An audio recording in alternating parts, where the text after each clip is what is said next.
America ప్రభుత్వం shutdown సంక్షోభం మరింత ముదురుతోంది. అక్టోబర్ 1 నుంచి నవంబర్ 1 వరకు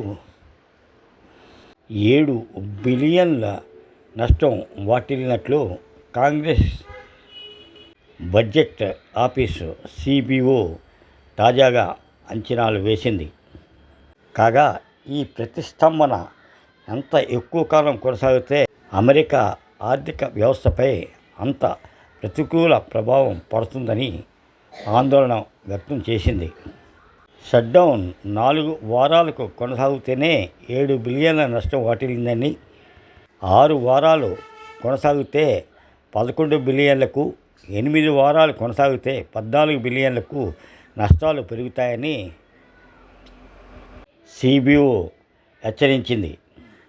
ఇప్పటికైనా అమెరికా ప్రభుత్వం సరియైన నిర్ణయం తీసుకోకపోతే సంక్షోభం మరింత ముదురుతుందని సిబిఓ హెచ్చరించింది.